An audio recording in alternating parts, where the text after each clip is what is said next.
So call to order this meeting of the Public Art Select Committee. Thank you all for being here promptly so we can get started at 6:30. It's awesome that we're starting right at 6:30. So I'll begin by acknowledging that we are meeting this evening on the Squamish Nation traditional territory. And the first item, the number 2 item on our agenda is to adopt the agenda. So I'll take, Devin, yes. I know, Chair, that you wanted to address vacancies, so we can either inject it into the agenda or we can deal with it under business arising. Let's do that. Under business arising committee vacancies. You should put that under the roundtable. Oh, okay. Bring it up. There, you don't have to add it to the agenda. Roundtable. And then we don't have to add it to the agenda, so we can You can just have bring the it up. agenda, okay. Yeah. So, Meg, you're moving that we adopt the agenda, seconded by Angela. Oh, sorry. Call the question, all those in favor? Unanimous, perfect.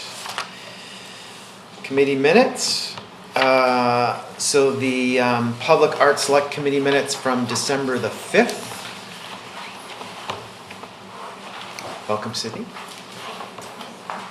Meg, you have Move adoption. Oh, okay. Move acceptance, move what? Seconded by Jackie. Yes, with one change. Yes. So Jackie, what change are you looking for? I'm not a member of large, I'm the chair, the deputy chair. You'd just be listed as a member at large. Oh, okay. Yeah. Okay. Interesting. Um, Okay. and for the record, Jackie is the deputy chair. Any other edits, amendments, changes, anything anybody would like to know about those minutes? Very good. So I'll call the question. All those in favor? Unanimous. We don't have any business arising, and there are no delegations, no petitions. And under business, Can I yeah, ask a Meg. question? Point of clarification, item, on page 3, item small 4, staff updates that staff review the possibility of relocating. Will that be coming forward in staff updates? Please help me out where you're referencing Page again. 5 of 7. Staff 5 of updates. 7, at the top it says page 3, so I'm always confused. Yeah, And then staff updates, Yeah. item 4, and there was a motion there. I'm just wondering if there'd be an update it's on time that. for review the possible. Relocating remaining funds of the minor projects budget to the public art coordinator temporary position. 2019.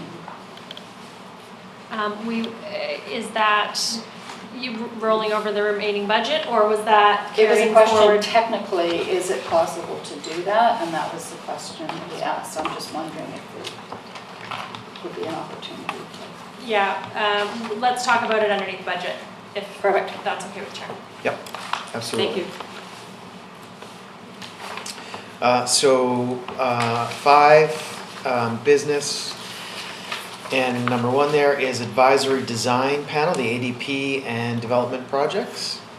So, so this was put on the agenda with the position of a member of the Public Art Committee sitting on ADP.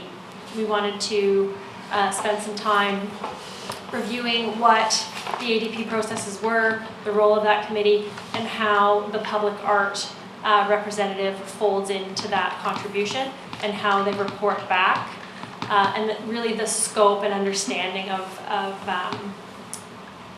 what the comments will be, and where, and what's appropriate and not. Appropriate's the wrong word. What the guidelines adhere to and what they don't. Okay, and you have a presentation on that? We sure do. And so Carrie was from planning, was kind enough to support in this, given that she is a district planner and is very well versed in DP guidelines. And all things planning. Yeah, so the last time I was here, and some of you weren't here, but hello to old faces, new faces, but we've met through other avenues. And what was brought up was around development permit guidelines, and we have a brand new OCP. It was adopted in October of 2018, and in that OCP has new development permit guidelines. And so development permit guidelines are there to regulate form and character of developments. And with we have different development permit areas for different types of developments. And part of the process, I believe Sarah McJanet came to this group when we were creating the OCP. We got your feedback as to how you want to see public art incorporated in this document. And so what I'm here to do today is just show you how it has been incorporated and which development permit guidelines have guidelines around public art, and it'll be really helpful for you, but also I think helpful, Jackie, but helpful for the rest of this group as well to understand your very important role at ADP and how you're going to ensure that you're that public art voice. So really quick, I don't want to take too much time today, but first just highlight that we have a development permit area 3, and this is a universal guideline. This is for everything except for single family homes and duplexes, and then there's a few other exceptions to this that I'll speak to later, but really it's a baseline of guidelines, things like garbage, things that, just like baseline things that every development we want to see. There's some specifics here. So in that we have 2 public art guidelines here, and this is how they're written. I'll just give you some time to read that. Sure. Yeah. Do you want questions now, or should we hang on to them? I'd maybe hang on to them. I think at this point we're just unless it's a question just around what this means, or It's exterior, is that right? yes, it's everything to the exterior. Yes, not interior. Yeah, that's a great question. And it's not binding, this is a recommendation? It's a recommendation. You're right. It is not a bylaw. It's not required. It's recommended. But having this language really helps planners. It helps counselors to push for that and This is ensure the that first it's time the something. language has been there. We've had public art before, but not as robust and as many times as we have now. So this is what I'm here to show you guys today. Is Area 3 a zone in an area of Squamish, or is it an Area 3 in document? Yes, no, it's called a development permit area 3. It's just to label it. It is. It applies to a whole bunch of different developments, so we don't really have like a map to show which one. It just, if you fall under this category, then you are required to meet these guidelines. Does that make sense? Yeah. Stop me if there's too many questions and it's not relevant, but what determines how you fall under Area 3? Those sorry. requirements to the right. Okay, great. So anything that's not a single family home and a duplex is a great way to look at that. And there's also some other exceptions which I'll just speak to late at the end of this presentation. So the other thing that we offer in this development permit guidelines is we have extra guidelines, and these are for specific areas. So we have one at the gateways. This is everything in that pink area, and this is the gateway of Cleveland Avenue from the highway into downtown Squamish. And we call this area the gateway area, and it has also some more robust, some more information around public art, and it's a little bit more specific than the general regulations. So I'll take some time to read those. Is Highway 99? It's right there, sorry. Could you point it out? Yeah, do you see the Right there. little arrow Got it, thing? okay. Yeah, do you see it Yeah. there?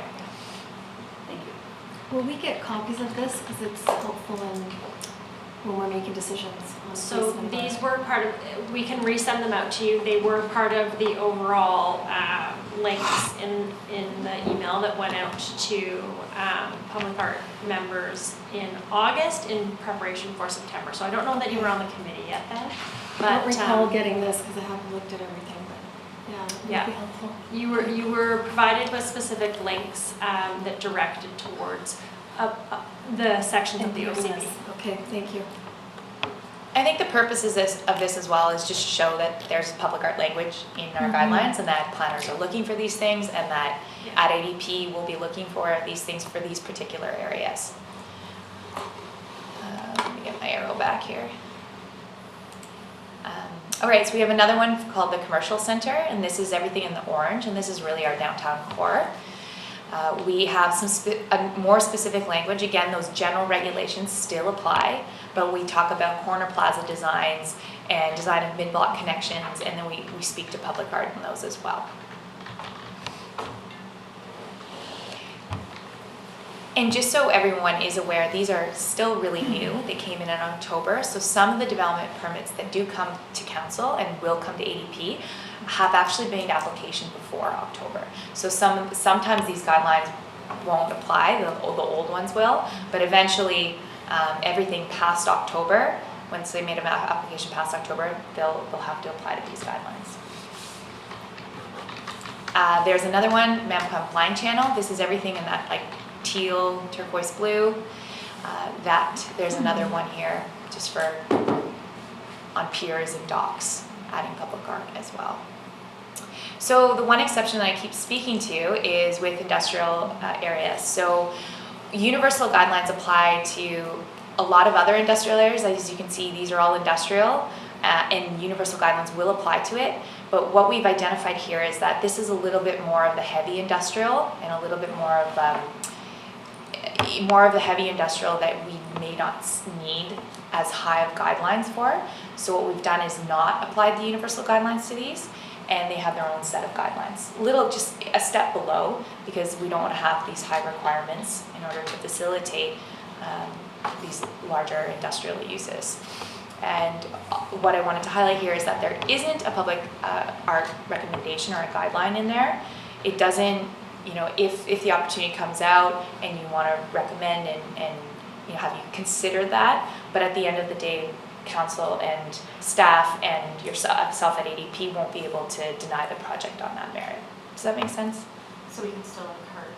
Yeah, of course, there's still an encouragement. I do. If it's a good fit, I don't think it's been recognized in discussion. I mean, if it's a good fit, Yeah. then it makes sense. I mean, the intention of this is that we understand that industrial areas not need as higher standards.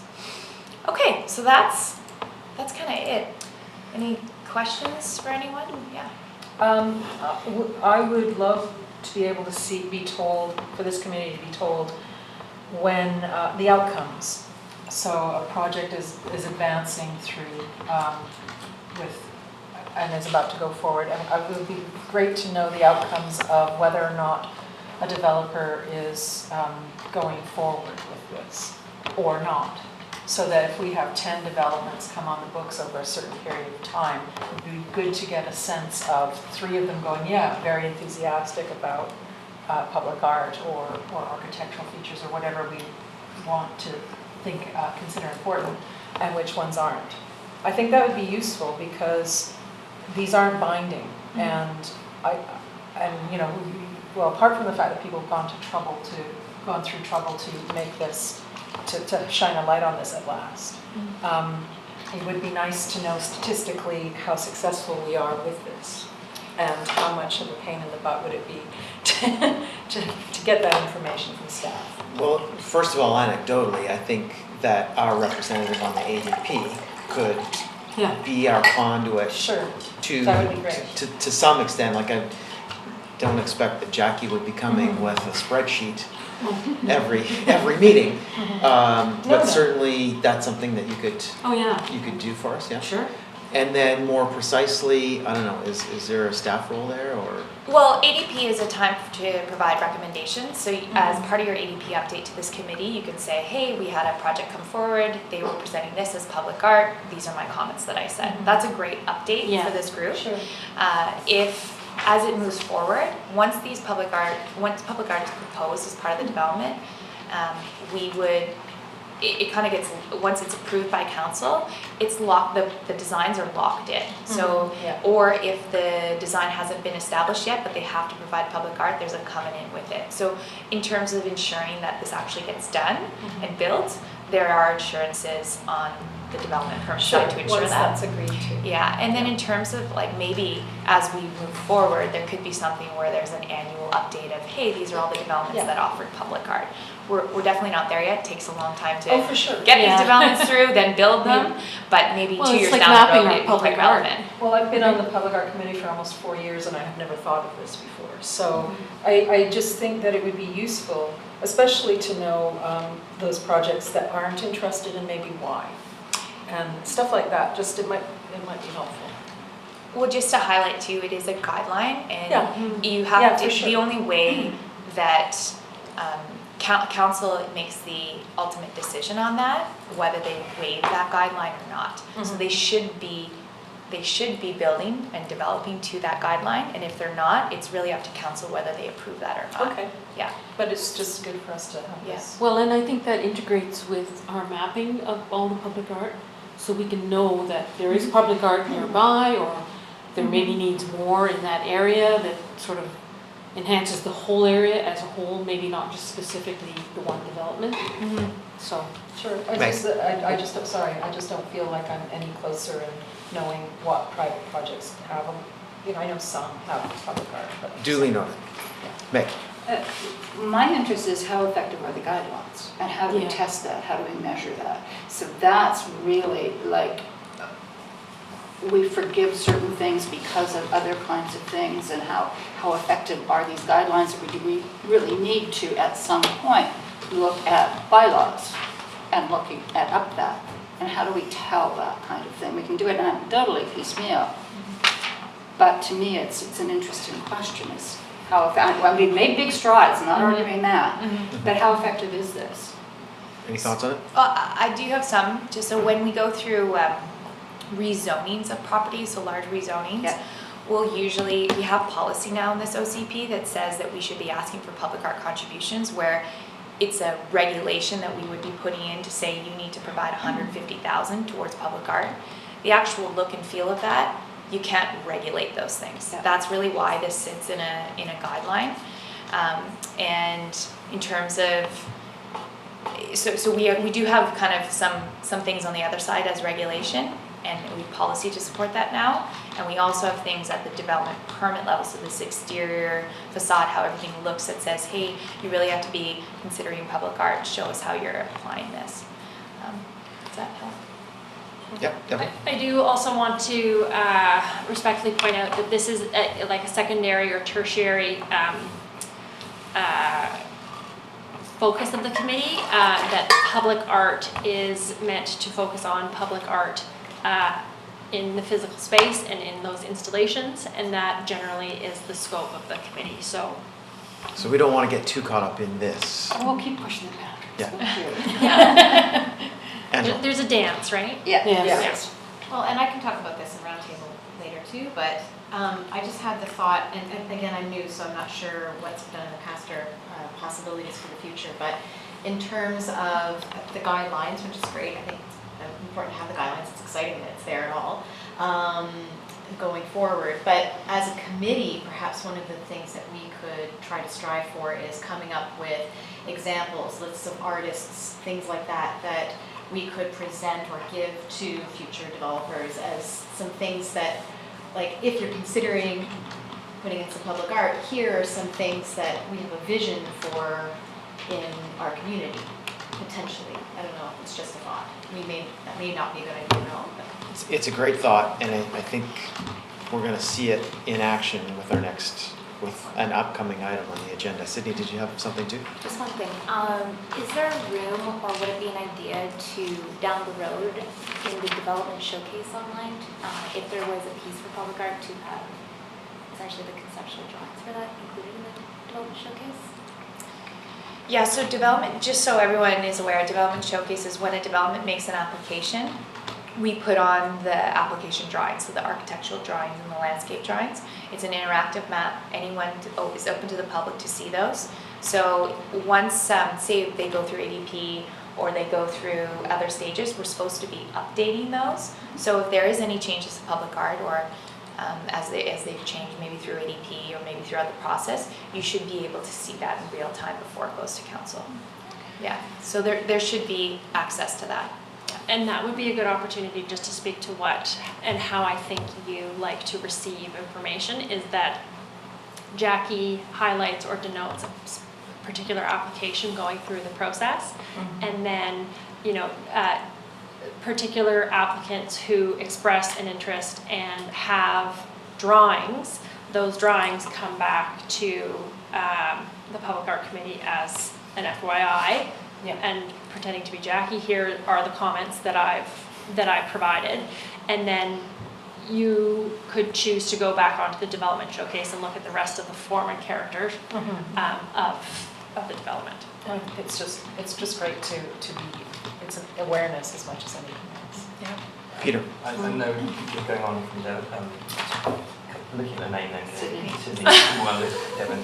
Sydney. Where's that? We have very similar hair. When you put together on the database side of the development showcase, and you have basically boxes that developers have to fit in, is art a box that can be left blank? In other words, you have through that through this sort of that database side, it's like this list, so that then that becomes an export. So then if the committee wants to see what the public art piece of any project is, if the developer does nothing, two things will happen. First of all, the developers will go, ooh, that looks bad, because it's on public forum. And the second part is like, oh, I have to, we never thought about that. And the third one is it's an automatic part of the data trail that we can have. That's a good idea. And then you That's a take good it for idea. it. Yeah, I don't understand it, so I'll talk to you more about it, but I think that's a great idea. Yeah, that's a good one. Love it. Yeah, I think we are moving towards more text, but text and GIS and then being able to do that. We are changing into a new system, Tempest, which will hopefully help kind of pinpoint things at this time. All we have is a development showcase. You have to click the links. It's pretty archaic. Sorry, Oh, that's okay. the word I wanted to. So you have to click the links to see, here's the architectural, here's the landscape. At this point, this is new for us as well as planners, and it's even new as to bringing forward, say, larger developments so that are providing larger pieces of art. We are coming to the committee. That's what we did in December. So just, you know, we're all going to learn together on this and those ideas. I can bring up for the committee if it's interested the planning department in Jersey. They use a 3D mapping tool so that you can see development that comes up, and it's a thing that can be rolled out depending on what your process is, sort of from architect to planning department. Yeah, I mean, I think that could be a project this committee wants to fund or support. I think that's up to you guys to decide that. No, that's more a planning tool. It's not an art.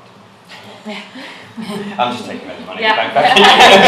It's I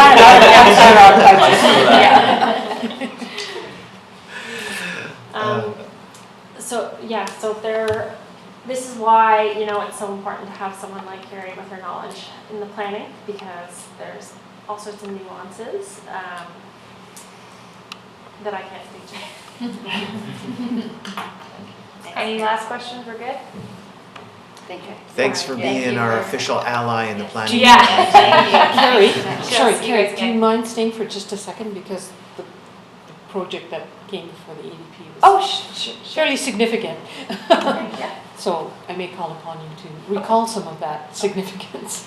Great, so that takes us nicely to the next item, 52I's ADP update. Jackie, what do you have for us? The waterfront development, a very large master plan, very exciting. It's a multi-phase project, 10 years or more? About 10, Yeah. 20 years? I'm pretty sure, Okay, yeah. I was being hopeful when I said No, 10. Maybe the first two phases. Yeah, maybe the first Um, cases. Very, very exciting. Lots of opportunity for public art. Of course, I kind of pushed the boundary a little bit and said, not knowing the guideline, inside and out, public art is not just outside, it can be in the public interior spaces where public kind of move through. And in this project, there are quite a number of spots where there's like a public glass gallery up near the entrance into the waterfront area. Is that like Loggers Lane? Waterfront or ocean? Ocean, sorry, it's the ocean front, sorry. It's the ocean front? Yes. It's the ocean front, forgive me, Oh, I okay. used the wrong term. Okay. It's the ocean front. I do it all the time, sorry, that's why I didn't correct I you. think ocean water. It's the ocean front. master plan, forgive me. So there are lots of open gallery spaces, glassed in, things like that, and parkland too, at both ends. And right at the front of Howe Sound, there's a plan for a park space and a trail. A trail. I thought of you as they were talking about that. And Turtlehead. yes, and a hotel, also an opportunity for public art inside and out. So those were the kind of comments I gave back to them, was think about, and even when in terms of the buildings themselves, that buildings can be works of public art in and of themselves. So when they were thinking of their building guidelines for the entire master plan, that they incorporate that sort of mindset and encourage people who are building in those spaces. It was a point of discussion very early on Yeah, in, I the- just in this created, committee, like about creating a go-to visiting kind of feature, Yeah. architectural feature. yeah, that it be an attractor, and I reminded them that, Sydney Opera House. yeah, yeah, exactly. No, the Guggenheim, come on. All of those. Either. And actually, there was an architect sitting right beside me who's on, when he was like, but just thoughts on all of that art and space. And I reminded them, because they were trying to sort of keep one end more sort of retail residential and one end more touristy. And I just had them think about the fact that, having worked on a waterfront art space, to think about winter and that you don't ghettoize a tourist area too much. You're trying to integrate it so that all the small mom and pop shops and artists who may populate that area see the walking by traffic as well. So that was noted, that it's integrated, it's not kind of set off on its own. So that it sees year-round visitation as opposed to just summer.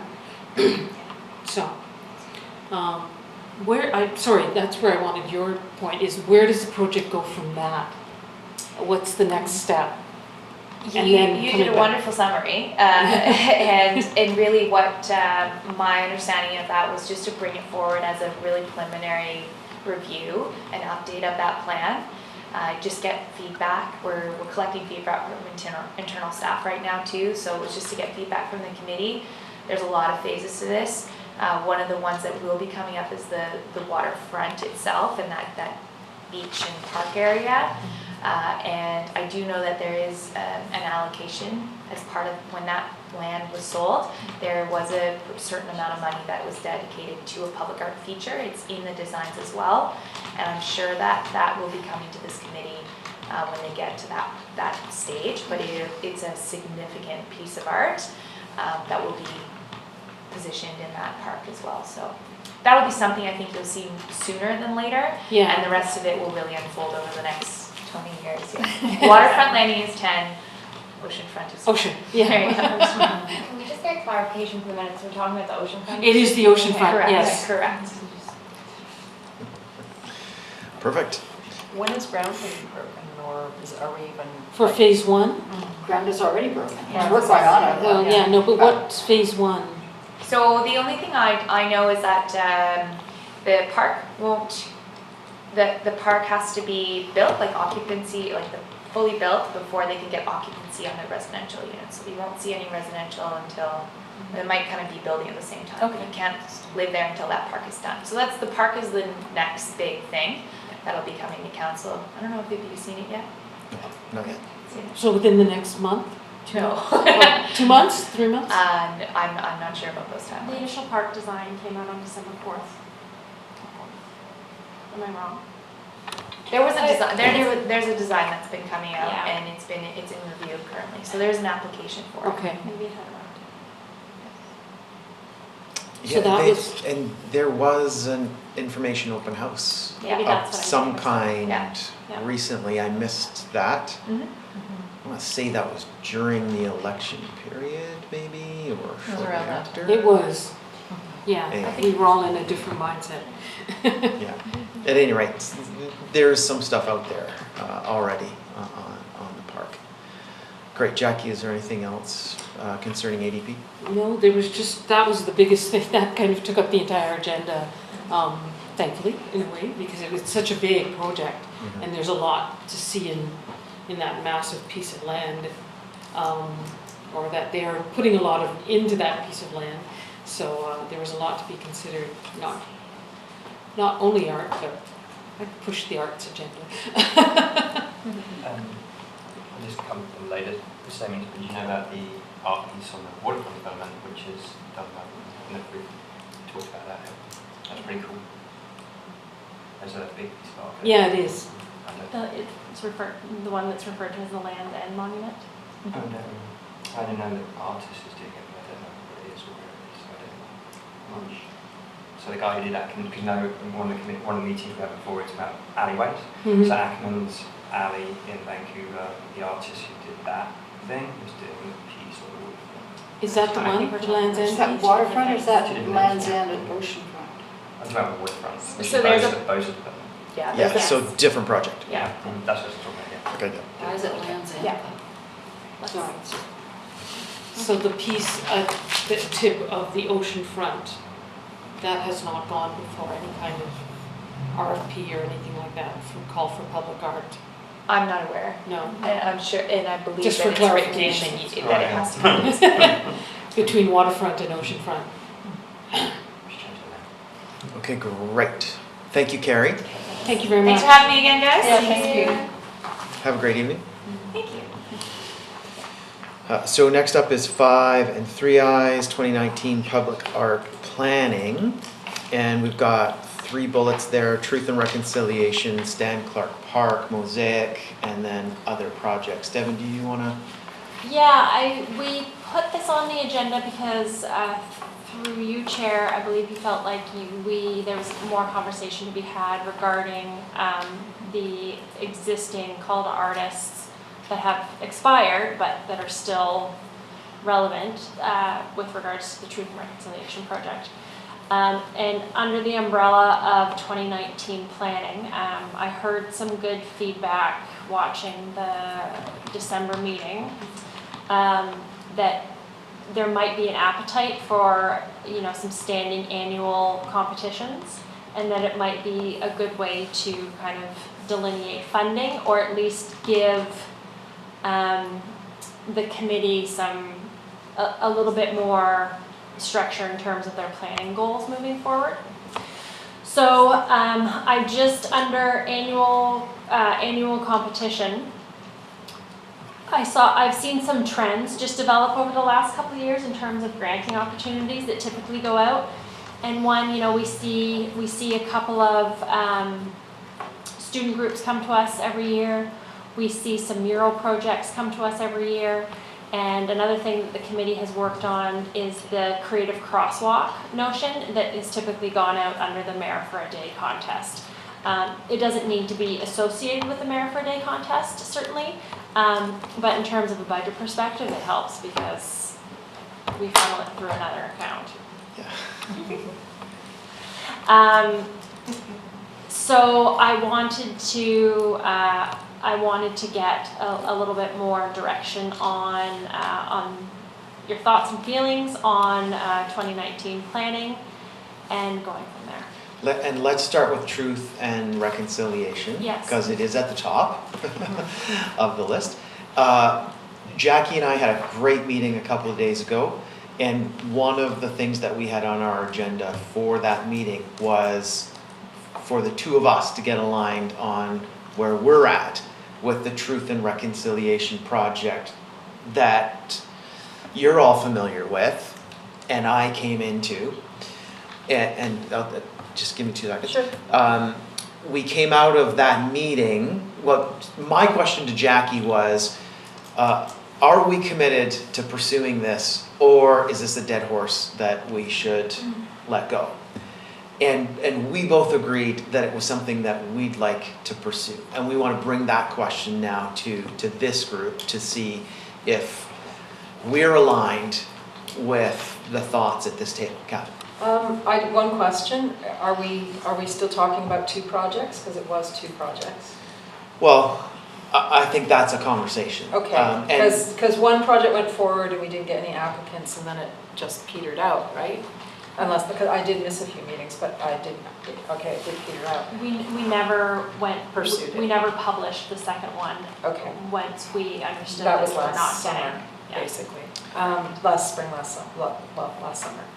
I think that given what's been happening this week to the concept of truth and reconciliation, it would look really bad to dump it. I'd be against it anyway. Okay, great. But what's going on this week, I think that would be nasty and catastrophic to disregard it despite the challenges we've had in finding an artist from our Indigenous communities to proceed. You know, they're out there, the person's out there. We just need to approach it differently maybe.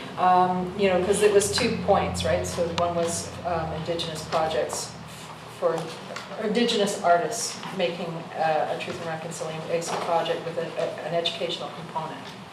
And that's what didn't go forward. And then the other one was a mixed project from the community or not mixed. I mean, it was a general subject of the general subject of truth and reconciliation, and any artist could apply.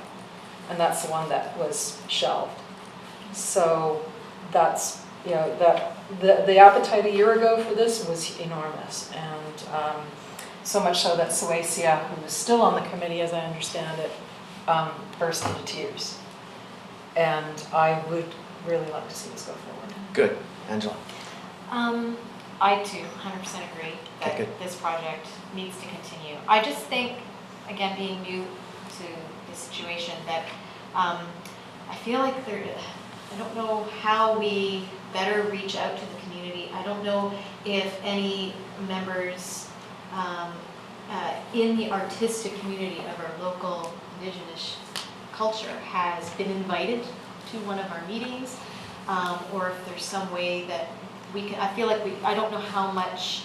I know we haven't. I haven't met her yet. Suecia's not nice. If I know she would have been a part of putting together that original.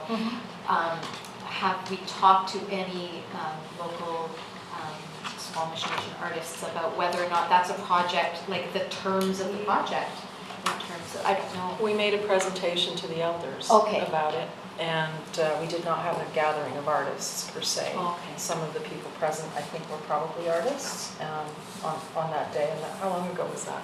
A year ago, I guess. Yeah, Like Easily, now, early yeah. 2018. I agree. Maybe February, March, because it was snowy. But, and it was a great meeting. Yeah. But reaching potential artists who can build a project on that scale, I think, is what is the challenge, and keeping it within the 2 communities that Right. have the traditional territories here. So, John and I did discuss various approaches, but I don't want to get into it until he's had his, you feel Okay, I'll comfortable come that back. people, yeah. I'll come back to you on Yeah, that. just to your point, Yeah. a different approach was discussed. Yeah, I guess that's just my point. I feel Yeah. like we need, something is not connecting. Yeah, so a different And I think approach that this is is such an necessary. important project, but we've come up with this idea what are their thoughts about it at this point too? Mhm. And by there, I don't know, is it just the elders, or I think we need to really try to reach some Yeah. artists Yeah. who want to be a part of this, both local First Nation and other community artists who. well, we did get one application from the North Vancouver Outdoors School, well, Checkmas Center, who wanted to do a project on site there with Olacton. And was decided that that was not an appropriate location. Location was the main issue. I think that's outside of the district boundaries. Well, yeah, that's, No, it's no, inside. it's inside the boundaries, but I guess it was, yeah, it It was didn't need not to- accessible for the general public as a rule. That- That was the issue, Yeah. so it wasn't That was- public. It wasn't- Yeah. Yes.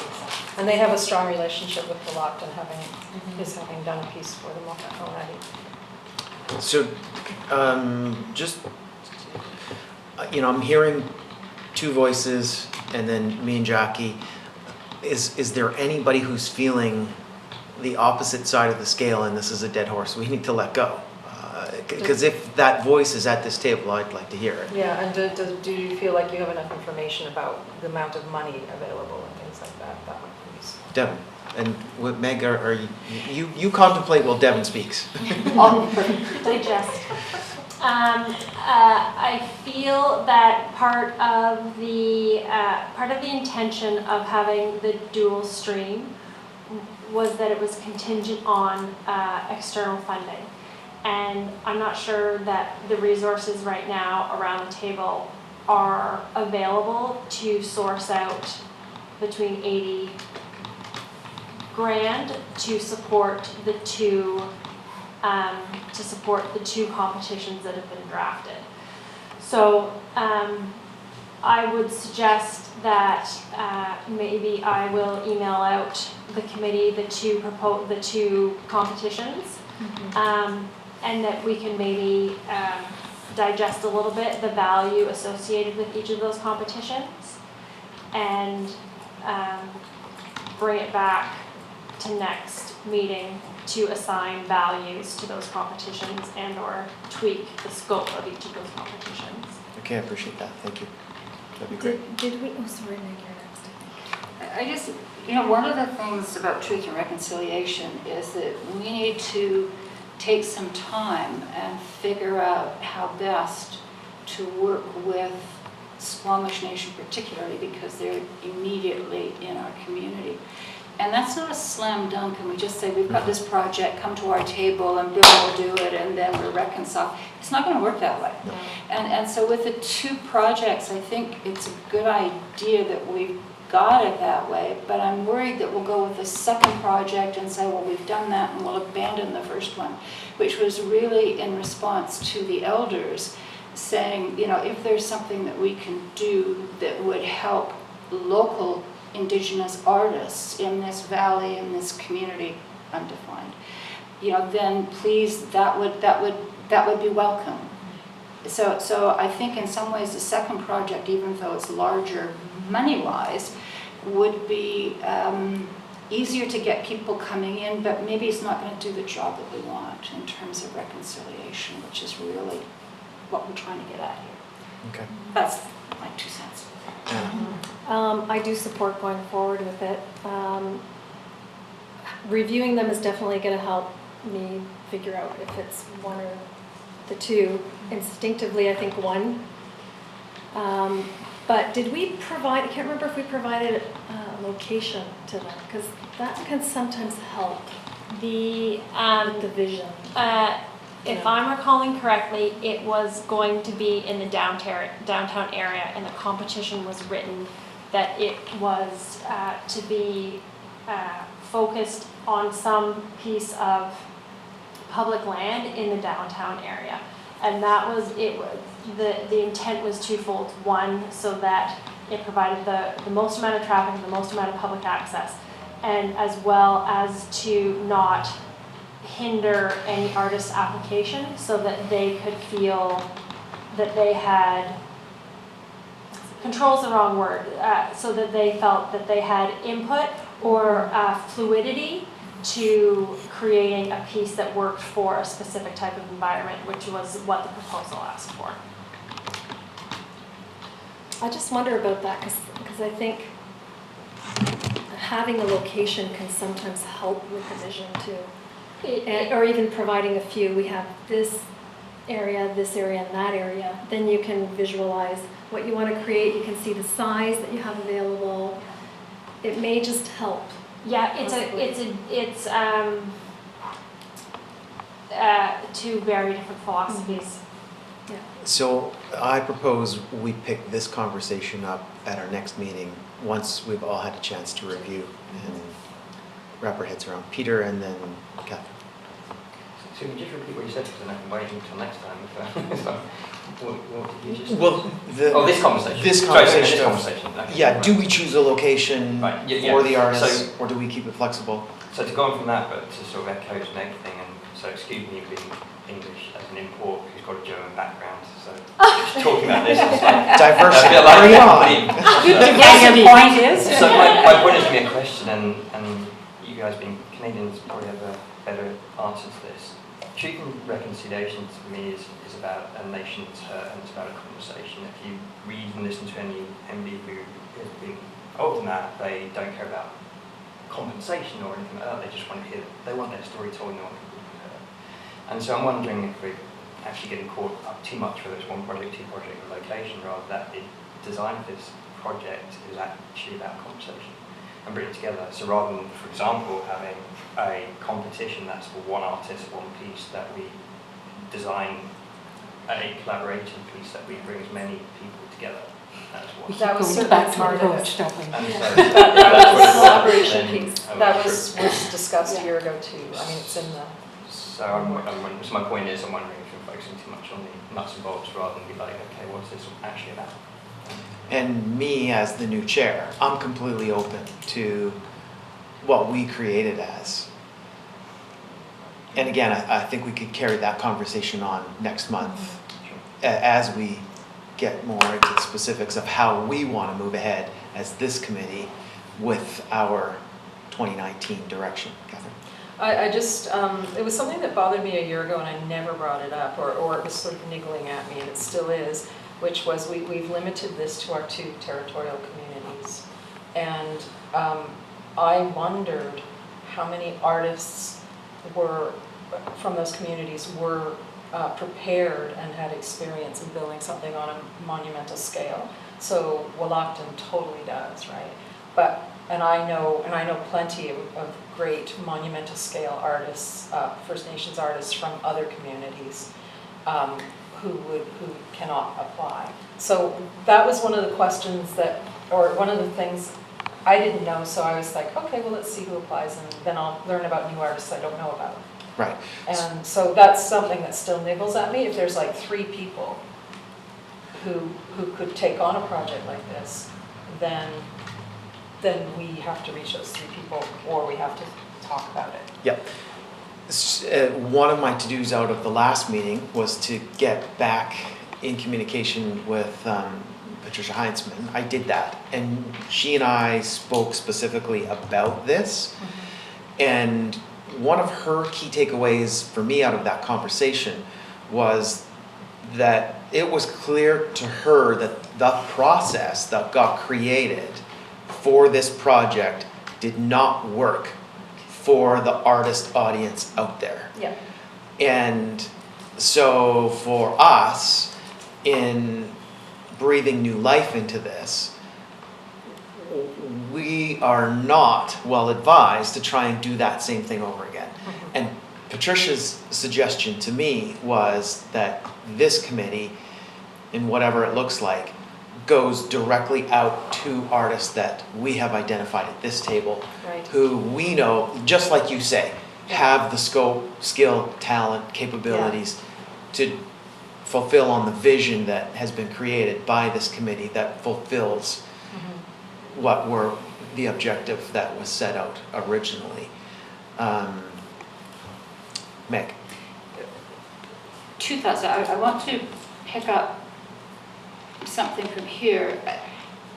Part of the Nature Conservancy project, they went to a Sechelt Nation artist to design a print for fundraising purposes. Well, they hit the fan over that because they didn't look locally and the project was locally. And I noticed that when we talked about Tsleil-Waututh as well as Squamish being appealed to in this local artist, Soatia went this way about the Tsleil-Waututh being included in that. So there's sensitivities around this that are not trivial. I totally get what you're saying in terms of identifying different people who can do this, but I think what we don't want to get is a Gixan coming down here and Oh, on yeah. Squamish territory, I agree. putting a something or other. Yeah. So I think we really do need to be sensitive about that. So Yeah, then Jill. my point would be, if we have just a handful of local, like Squamish community artists who are maybe up to the task of taking on a larger project, is it, instead of a competition, it's an invitation? And perhaps part of the project sort of guidelines or encouragement is to bring along and bring up new artists into the fold so they learn and become more confident in working on a larger scale project. So it really becomes, and then something like that. It's just an idea. Okay, well- Instead of a So competition. education is Okay. our- Yeah, and education is the key. And so instead of a competition, it's an invitation. So Jackie, I think this is a good place for us to segue to the thought that I think you were going to earlier. Yeah. You want to touch on that now? Just the approach, that we Yeah. take a different approach, and many people around this table have voiced that the past approach kind of worked, didn't quite work. We need a whole new approach. As you said, Angela, that maybe it's open and not a competition and a conversation. And then how do we get to those artists to bring them in? Do we participate in a kind of an open house or open competition as part of their events, so we actually get to them? And that we not be seen as being pandering, but that we actually welcome them to express their art and their community and their culture, and that we're not just doing this as a goodwill sort of, because it can come across like that, Yeah. and I keep wondering, Is that how it's been brought? is that hence the reluctance that we've seen, and we don't even have the rep coming anymore. So what has been the great reluctance?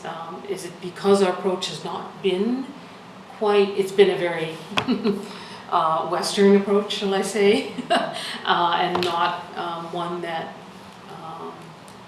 has them deciding what the approach should be. And so I'm gonna go Peter and then you, Meg, and I have a thought about Swayze's participation in our committee work. She is a busy working artist. She sure is. And in my conversation with her about being here tonight at this meeting, she said she would try. She wanted to be here. She's not. And I know it's because she is so dedicated to her work and her art that that's what's keeping her from being at this table tonight. And I'm going to talk a little bit more about the committee vacancies at our roundtable, because I have some thoughts on that, some very specific thoughts and some actions that I'd like for us to explore later this evening. So I'll hold off on that. But I wanted to make sure that at this table we're clear that Swayze wants to be here. Yeah. that's- But her income, her livelihood Oh, yeah. is generated from the artistic work that she Which does, as is Catherine all over. knows. Yeah. So So she has well. to focus on that first.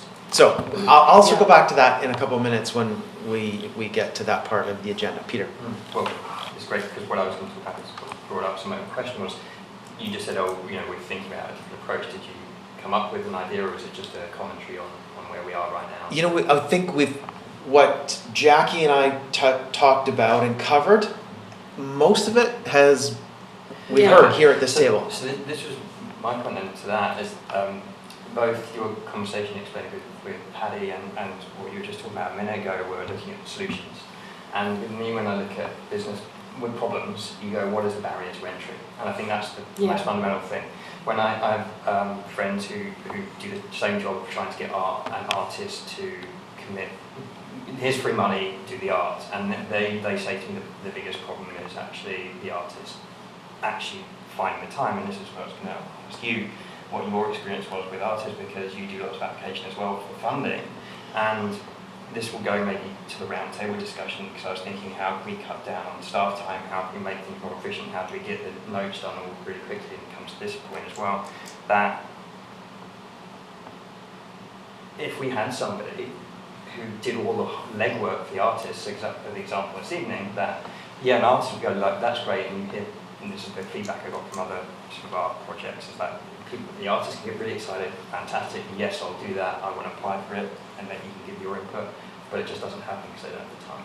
And so if you cut down the barriers to entry, so it might not be about what's this sort of project, it might not be what Patty talked about, it could be just the fact that it's just that artists, in my humble experience, aren't necessarily the paperwork people when they don't do They aren't. boxes, and therefore it's almost an impossible task for them to do. I know that from my personal experience, from difficulties I have. So. That exactly was one of Patty's thoughts. Yeah. Exactly that last thing you said. And Sydney, do you have anything to add to that before I go to Meg? Not really. I mean, writing any application is burdensome for any field, so I mean, the easier it is, you usually see a higher return on your applicants.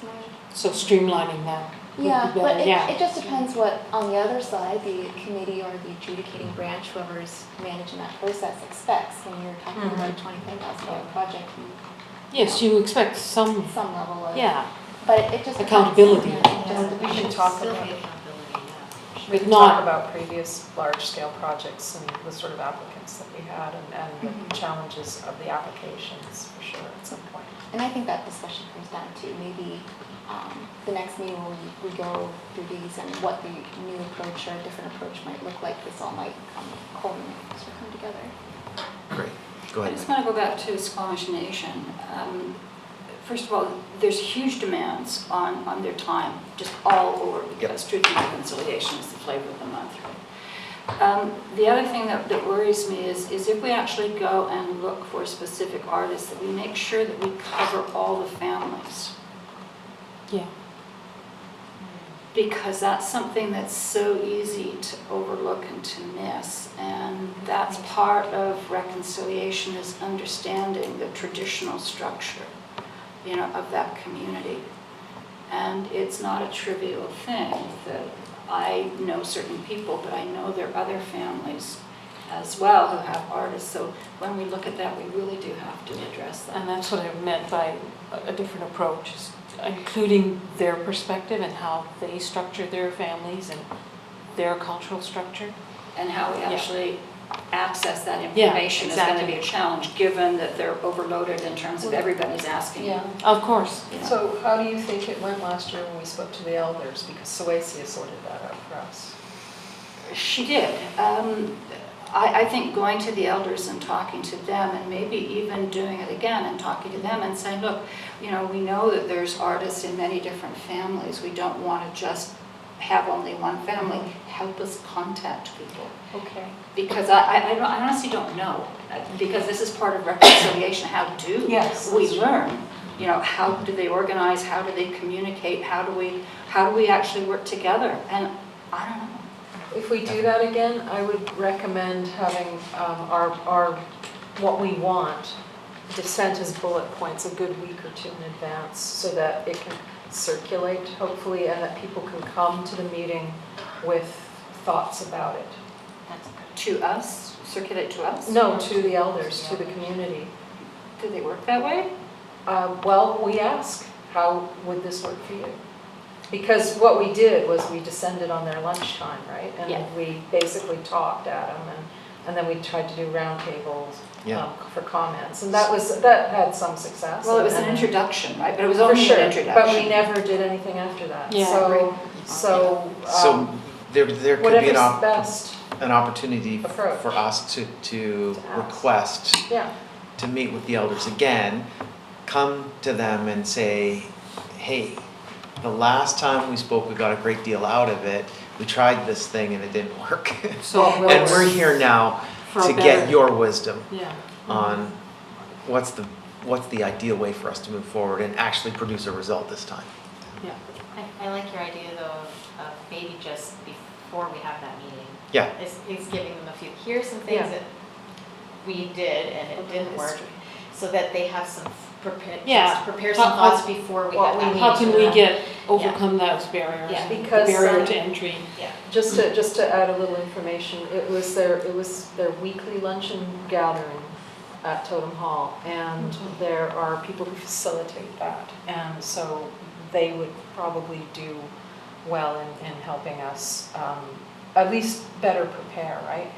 What Meg said is right. If that's not an appropriate way, then let's find out what is the Yeah, appropriate way. what is the appropriate? Who do we talk to even set that up? Sure. Okay, this has been an excellent discussion, and I knew I wanted to dedicate a pretty good amount of time to it and get some solid energy into it, so that next month we could really sink our teeth into how we move forward with it. Are there any final thoughts on Truth and Reconciliation before we move to Mosaic? Just one, with Suecia, and I totally recognize, is it possible for her to get an alternate? I'm going to talk more about that Okay. at the roundtable. So let's move on to Stan Clark Park Mosaic. And Devin, could you give us a quick, where are we at? What's with this?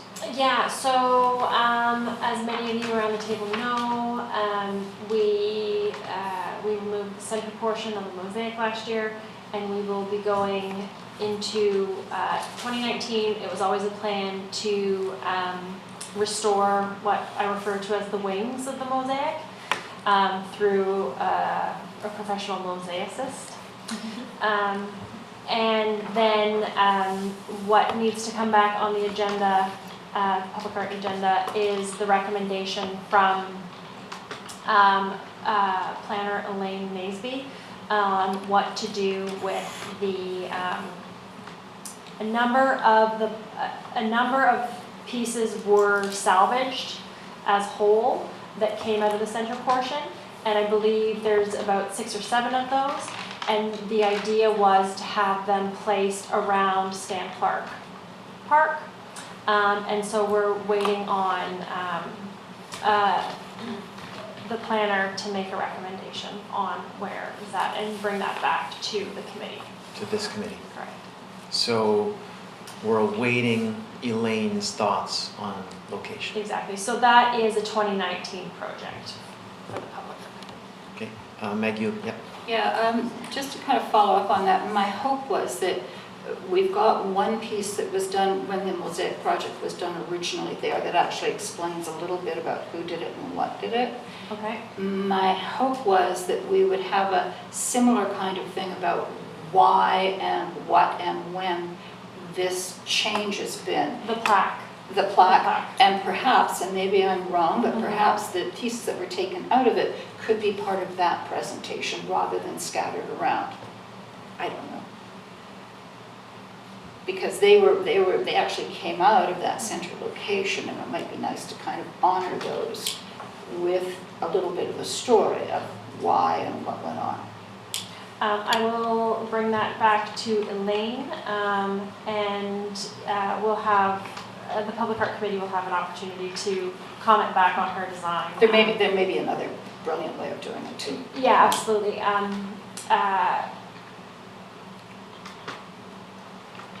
This planner also was the designer of Stan Clark Park, so she does have the historical information in terms of like what the birch trees mean and the placement of the. All right, great. So we await that from Elaine. And then that next item, and Sorry, but I'm just going to write down Meg's comment, which was updated. third item on this list, annual competition. Yeah.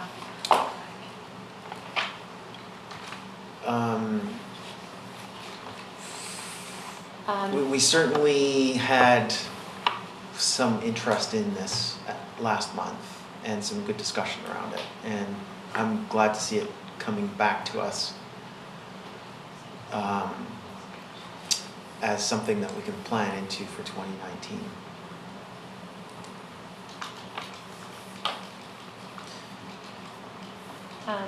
Does anyone have any comments on that? The next steps would be to Basically, as part of your feedback from last committee meeting was to just update and alter, make the application a little bit more friendly, and then to just maintain a generic application on the Public Art website, but the advertisement out to the community that we would then forward to, you know, the school board, the art teachers, and so on and so forth, just as a student artist, for an example, would be, you know, the Public Art Committee has access to some funds, and they would like to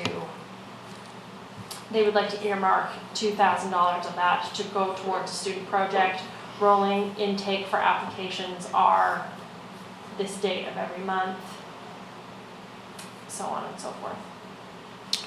Yeah, Angela? So this is something that I'm a big proponent of Yes. as an art teacher, and I know I made that known last meeting too. I think that student art competitions are exciting. Students, especially really artistic students, love the idea of putting their artwork out there professionally, in the community especially.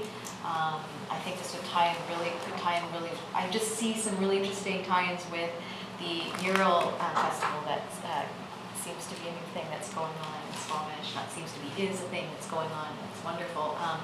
I think that if we were to have even just one or two things, projects, whatever that may be, public art project that we could advertise to local young people, that they know is coming, you know. So I'm thinking of a grade 9 student that might not feel too confident yet, but they know that this is a project that maybe once they build their skills, they could apply for in grade 10, 11, or 12. That's something that is exciting, and having an ongoing intake of applications for general public projects, I think that's important, but having a couple like that for different things, I think is a good idea. And one other thing I'd say too is sending it out to the teachers via an email or a poster is good, but I think, and I'd be willing to do this, even going and talking to a local school, like going into the classroom as a public art committee member. I mean, that's something that says something too, like actually Absolutely. going in and saying, hi, grade 12 art students. This is something that the Squamish district is doing this year, and we have a committee that will give money to you if you have a successful application, want to put a public piece in. So that sort of thing I think is helpful as well. And to your point last month of making it an annual tradition, is there a date that would be ideal as For the submission for deadline date? For students and teachers, a really good time to get them is right at the beginning of the year, when they're keen and fresh and they have time to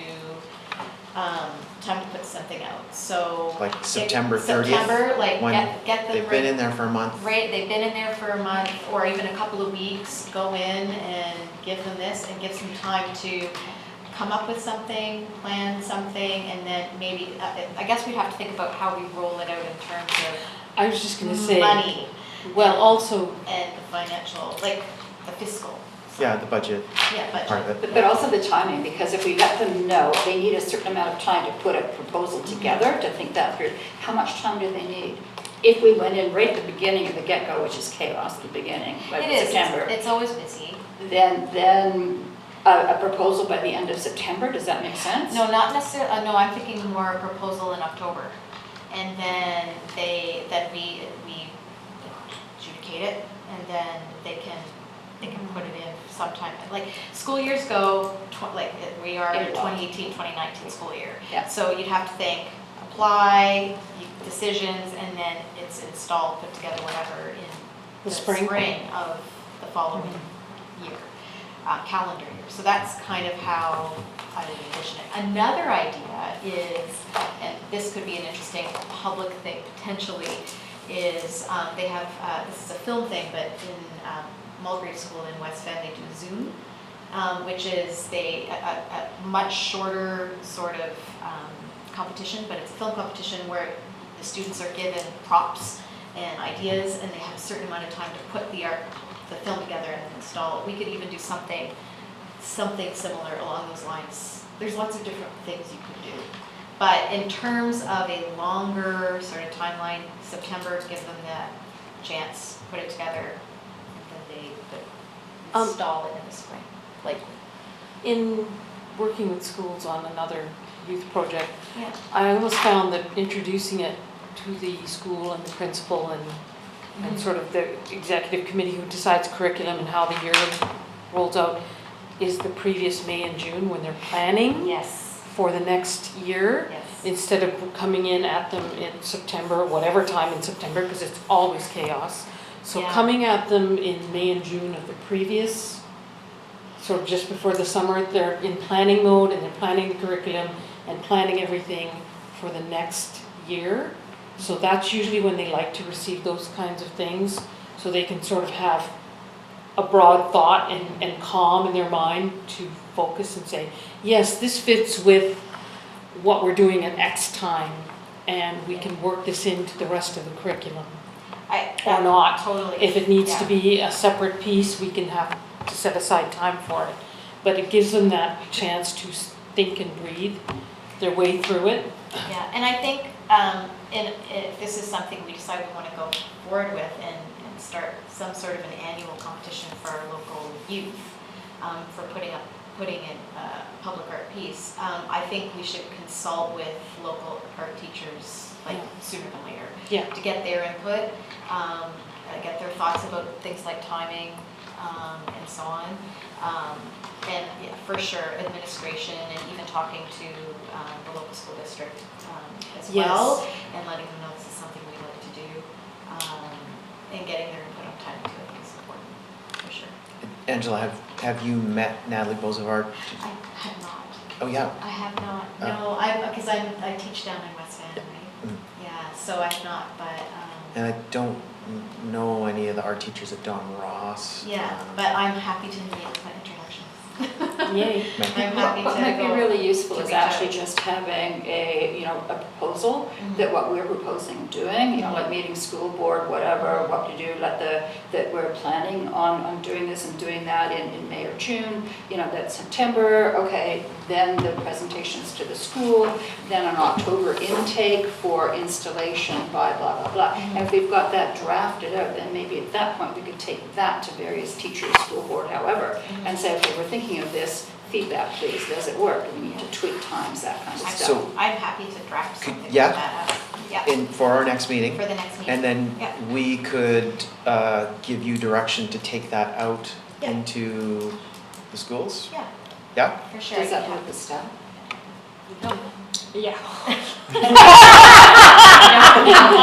Because Devin doesn't have enough to do already. Meg? I would love to see a second comparable one, so that's focusing on the schools, but Yeah. focusing on the summer, and a similar kind of thing that we're looking at a certain budget for a summer project, and the intake again is, I don't know, let's say January kind of thing, and January 1st, so that then people have time to put their thinking caps on and actually look at, okay, a community mosaic project or working with a group of kids or whatever. I would like to see parallel, if we can financially afford it, to do that. Okay. Because we do have a lot of people coming and saying, we've got a summer project, we've got a bunch of kids, this is what we'd like to do, Right, right? yeah. So formalizing that a little bit so that we know when the intake is and that kind of stuff, and we can advertise it, get it out to people, that kind of So stuff. if you're talking about a separate, like Yeah, a separate. I'm talking two different streams, yeah, projects, one like school for project. More school, just local school district project, and then something more like community group. Yeah, I mean, we've had various community Is that groups being to us by Sydney, Squamish you know. Council at all? Well, Do you, we do grants, but they're, because of the existence of this community, our grants don't go towards public art. Right. Yeah, Because that's the role of this community. right. Because they do film and they do Yeah. music and Right. performance, which we don't touch. But I'm wondering if what you're mentioning is served already by essentially the rolling intake process that we do. Yeah. Yeah, that was Okay, my yeah. thought too. Yeah. Yes, That maybe? Yeah. So we could actually make a project for the summertime, is that what you're thinking? Yeah, like someone could, like the Mural Festival, for example, could apply for a summertime project. Are they students? Or are you thinking specifically I for know, students? but we were looking at schools Oh, okay. particularly. Because we have No? the school, and then were you thinking the summertime was a student-specific project? No, that's because it seems to me that we were talking about students in school for the September kind of thing, not summer mosaic projects. Devin. Or, I put out my original comment maybe just for further consideration in terms of maybe it's the marketing that needs the tweak and the nuance, because we see Natalie's been very responsive to competitions in the past, and we typically see community groups come in as well. And so when we get to budget, I think maybe what could satisfy the committee is that we've got a little bit of extra dollars proposed in the 2019, and maybe that goes towards granting. And then so the assurance can be provided to the committee that they can have projects I'm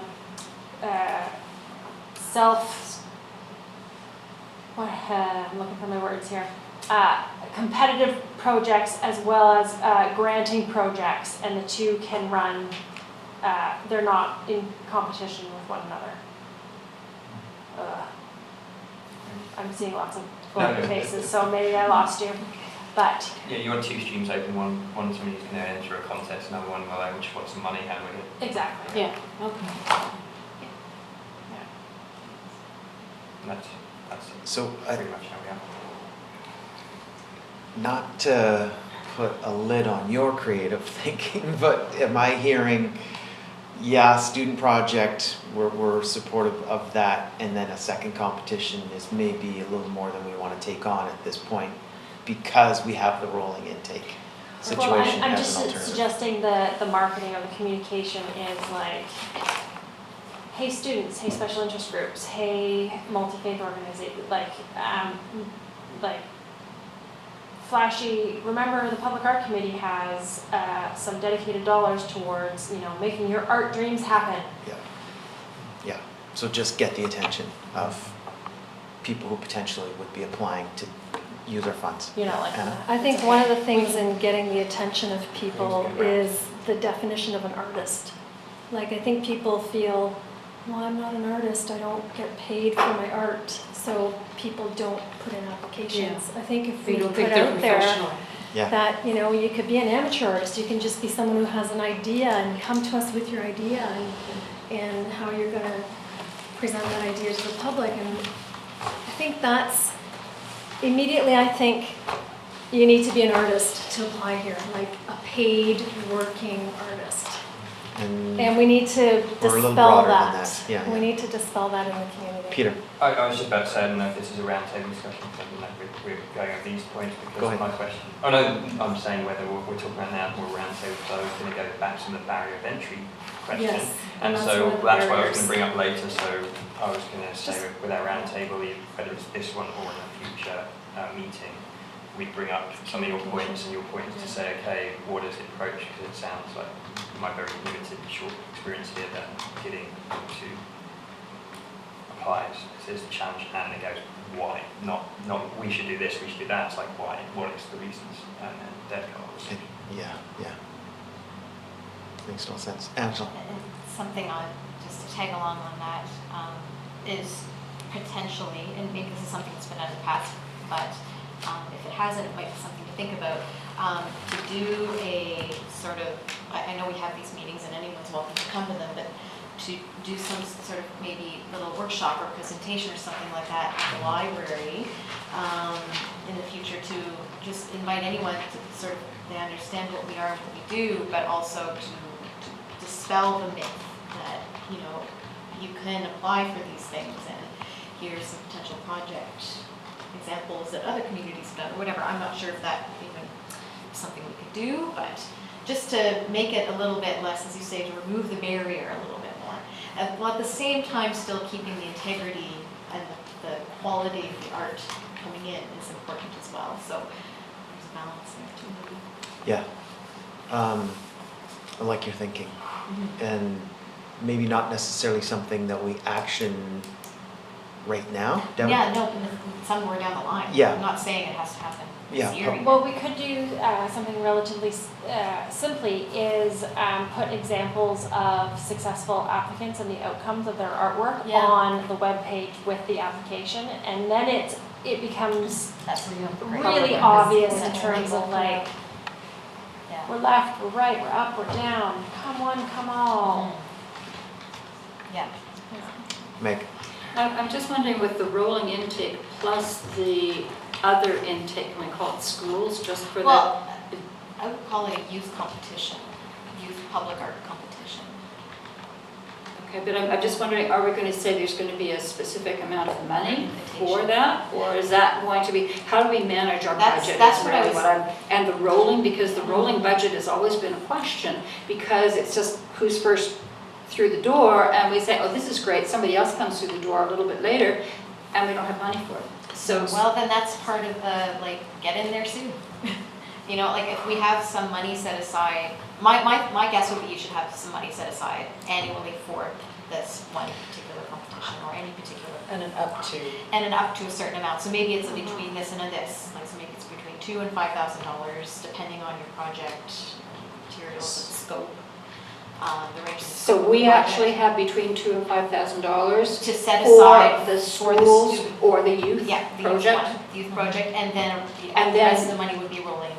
The other, any in addition to that? Yeah. And we would We've got know a certain that, amount for mural projects, because that seems to be something that's coming in more regularly now, so maybe. well, it that's kind of certain- comes in like a few days before he wants to start doing it, which is something that gripes me a little bit, you know? Yeah. I would like a little bit more fairness, you know, in Yeah. terms of the community knowing that this is there. Well, and that's actually maybe a really good point too, maybe we need to do that, like make it more, A little bit more regular would please me a whole lot. yeah.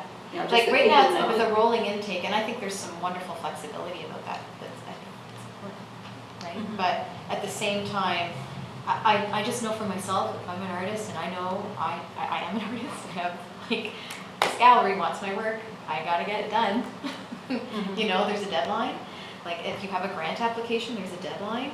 So when it's a rolling intake, like, oh, maybe I'll get to it next year, or maybe I'll get to it 2 days before the end of the year when I know they're meeting, and maybe they'll give me the rest That's of all, the and if we want to Yeah. pilot one to start with and just see does it work, and then maybe we reconsider next year, you know, maybe we change the rolling intake and say, you know, well, if you've got something really spectacular, then come and speak to us, but other than that, we've got 2 intakes, you know, like one here and one there. That's the way we're trying to organize it. So Lots of things. let's get your proposal Yeah. next month. Yes, I'm putting And- together a draft sort of application with Perfect. timelines, guidelines, that sort of thing. Okay. Kathy? For you all to peruse. Just, what is clear is that understanding that we're here, the committee is here, has grown, especially in the last year, I would say. And the number of people coming in to see if we can give them money has grown, more than even 18 months ago, I would think. So I think that the more we have that down on paper, the better for everybody and the better for the potential applicants. Because I was thinking, you know, if we have a youth program and we have a rolling program, they're great ideas, both of them, but we'll still always have a limited amount of money for either. So with a rolling program, you might get 10 applicants in February and the money's gone until next December or January. So So maybe we have but a if it's rolling written intake down. between January and April. Well, I And mean, maybe other another rolling programs go between- through this too, you know, Yeah. other communities go through this too. So, but if we have it down, Yeah. then we don't have to make it up as we're confronted with May applicants. Excellent. It's the July applicants that were June, you know, like for this year. that Yeah, get yeah. me. I think we got everything there is to get out of this discussion, and mural projects, Creative Crosswalk I don't think we need to go any deeper on those two specific items because we could get mural project proposals coming to us. And let's let the mayor figure out what stamp she's gonna put on her annual mayor for a day thing and take a cue from her on that. Okay. Staff updates. Deb. So I wanted to provide you guys some background just because we have had transitions with the committee members. And so as we go into 2019 budget determinations with council, just some background. So in 2015 was the inception of the Public Art Committee. It took some time to determine the funding model between council and the CFO. And so the funding model generally is 1% of capital projects. Now, is that an absolute science? No, there is some discretion there is some discretion with council in terms of what projects to include and what are not to be included in that calculation. And ultimately, it's council's determination during the budget cycle how much this committee has an annual operating budget. So that's the background. We are just starting our 2019 budget planning with council, and so we obviously have some sort of idea in terms of what will be assigned to this committee. So right now we're working with a number of 62,000, which is the same budget number as 2018. So historically, this would be broken out into the following amounts and categories. There's copies of this printed out on the desk in case you want to make notes and little calculations and things like that. So $25,000 for major projects. Typically that has been carried forwarded year over year to build the reserve. $15,000 in minor projects. We call that a minor project envelope, and $10,000 for maintenance. Truth be told, this $25,000 is really one line item that we manage collectively. When you say we, This who's we? This committee. Okay. This committee, through a motion that council ultimately endorses, or not. And then $12,000 I've written down here to be assigned. In 2018, it went into the major project envelope. So just based on the conversations of the last 20 minutes or so, I think the $12,000 is an opportunity to dedicate with comfort and assurance by this committee some dollars into a granting bucket, and then with a qualification that there are some assigned to the youth project, rolling intake, wherever we ultimately get or however we ultimately name it. Are we kind of all together there? Yeah. Go for it. So this was the budget allocation from 2018. This has typically been the budget allocation. When it was, this was the budget allocation in 2018, the 62,000, and in years previous to that, it was approximately $50,000, which is what you get when you add up major projects, minor projects, and maintenance. Okay, I may be getting ahead. It's like, how would you like to assign the 12K? Correct. Which is from the 2018 budget? No, well, there's two answers to that. Yes, because you didn't spend all of your 2018 budget, Right. Therefore it rolls into the reserve. That's what and we need a financial plan to access those dollars. No big deal, there's always going to be, nothing's going anywhere. I wasn't clear on that No, last meeting. Yeah. So what this question specifically asks, which is for a discussion, is how would you like to assign the 2019 additional 12,000? Working on the assumption that you're okay with the existing breakdown of the 25 major, 15 minor, 10 maintenance. I'd like to the reserve fund, which is really what we got available rather than what's been carried forward, which is the 75 below. The reserve fund box. Yes. That's 87. So effectively this year we have in the bank account, so to speak, 75 grand in the major project, 12 unallocated Unallocated. right now, which is what we're sort of talking about, and then 10,000 for maintenance, correct?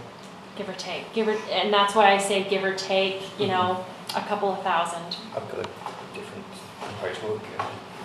So, one thing that I have not clarified, is with the $75,000 in the financial plan for 2018, it has been carried forward to 2019. Therefore, it is in the financial plan, and we can access those dollars to contribute to the major project, whatever that ends up being. What I'm not clear on, and that I will confirm to this committee, is that we can access the additional funds from the 2018 budget that went unspent without that being in the financial plan, even though they're all called the same thing. It's getting a bit murky, but this is why, What I'm hearing is this committee has access to a lot of dough.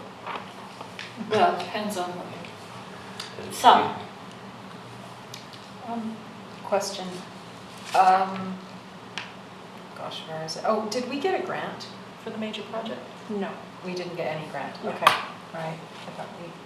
I thought we'd applied twice and we got one, but, okay, No. no, okay.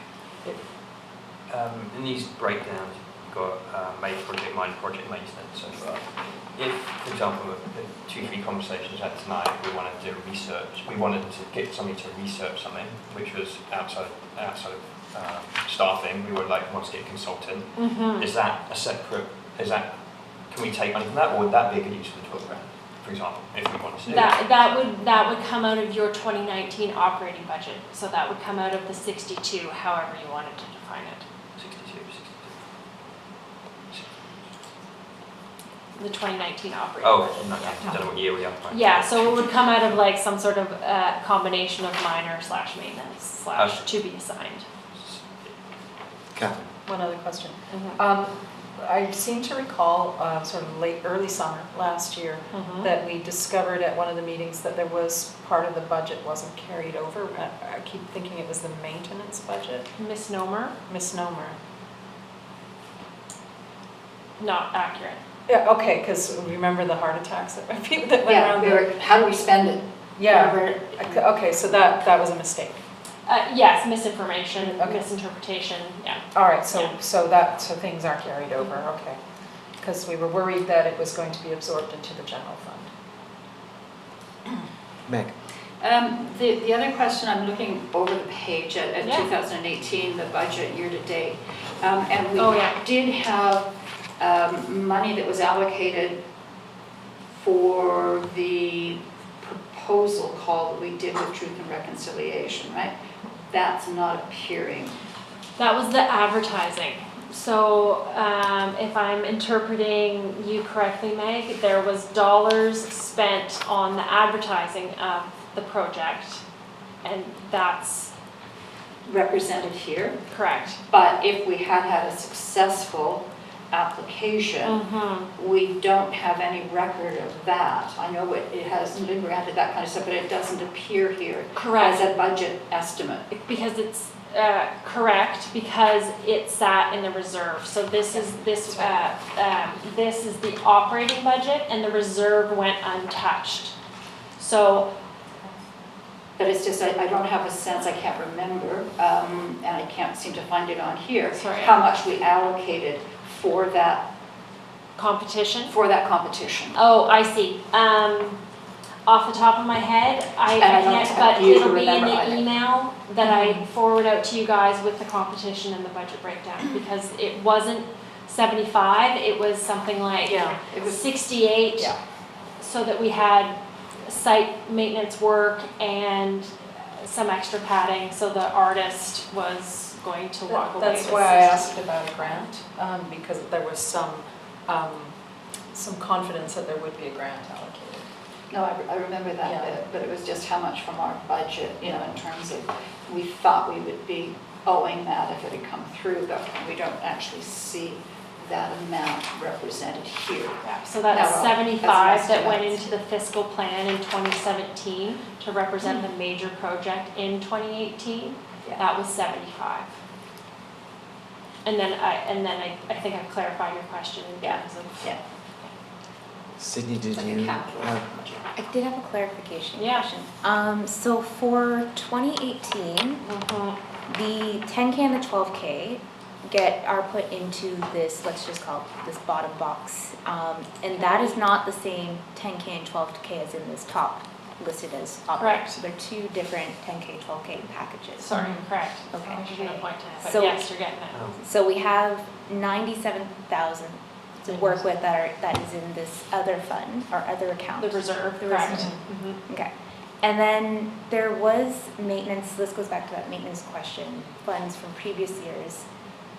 I'm just gonna assume, because I can't remember, it was 10 each year from 2016 to 2018, so there's $20,000. Oh, so you were saying there should be still some more maintenance. I think.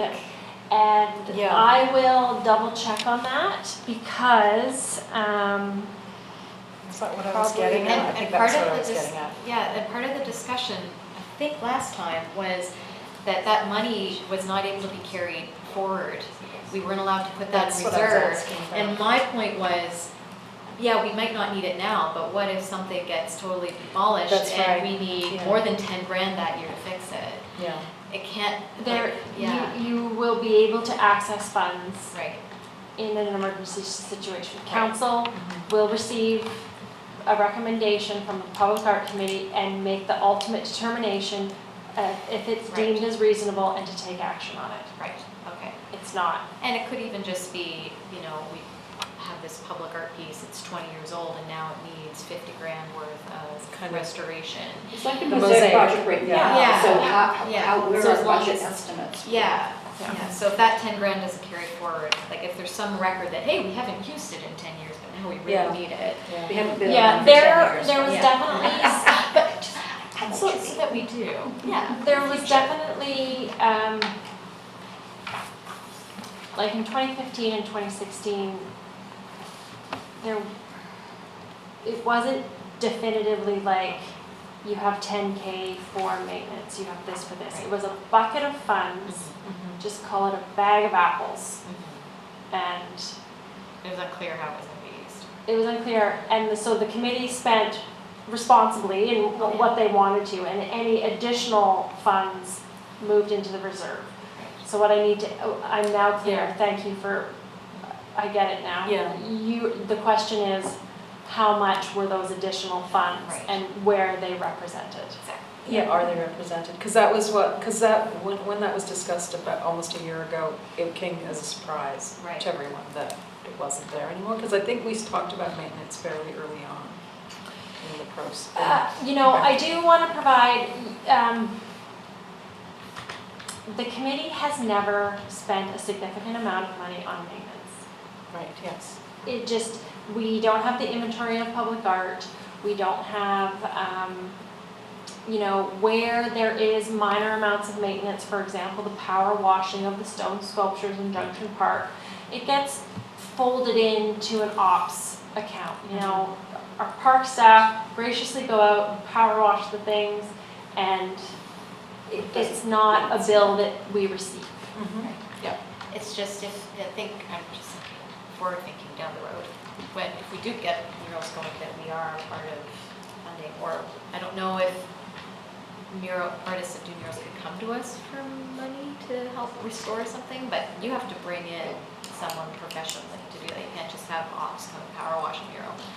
So, No, but yeah. there's also different philosophies in terms of how you maintain and manage Right. that type of inventory. Right.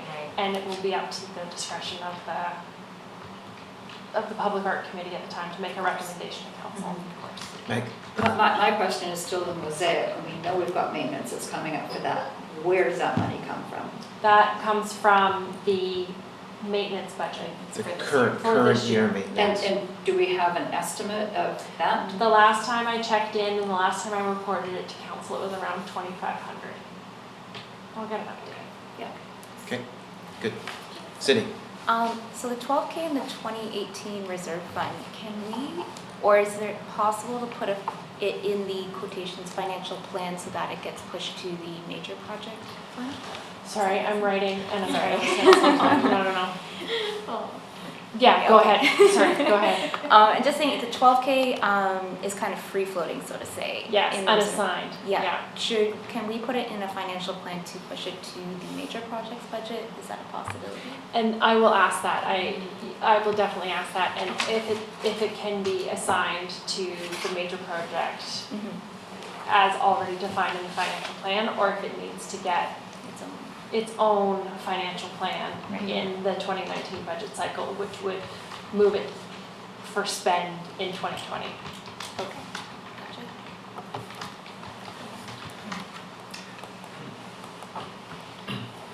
Good. Meg, and then I'd like to move on to Yeah. the banners 2020 update. You're good? Yep. Hold off? Yep. Okay. And Devin, when you are ready to talk to us about banners 2020. No problem. So typically the banners, oh, I didn't. Yeah, I must have. There was a slide, There now there was a isn't a slide slide. and now there's not a slide. Pretend there's a Ah. slide. The Public Art Committee, 3.5 years ago, commissioned work for a competition for the downtown street banners.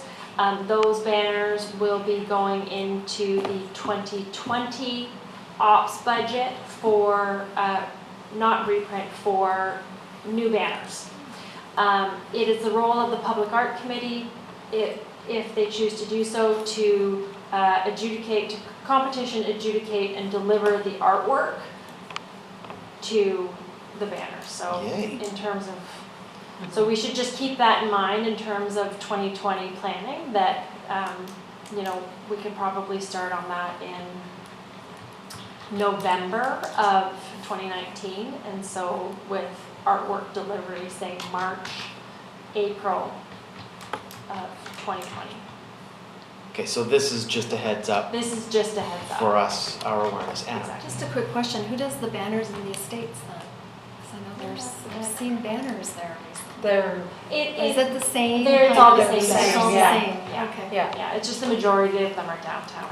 yeah. Commercial area Yes. banner decoration program or whatever we Yeah. call it. Meg?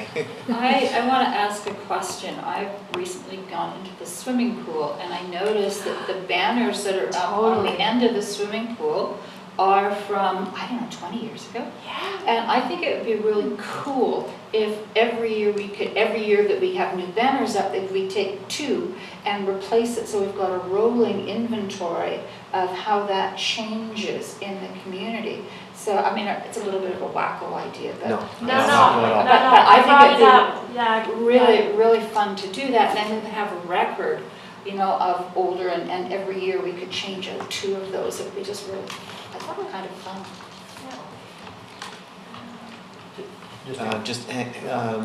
Devin,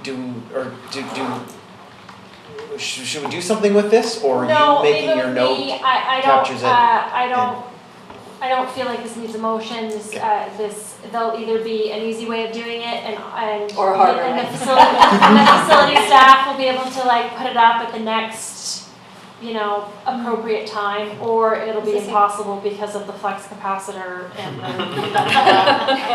Which, we'll figure it out. figure it out, okay. Perfect. Peter, go ahead. Just a comment and then something to think that backheads in between now and November. When the oceanfront waterfront comes online,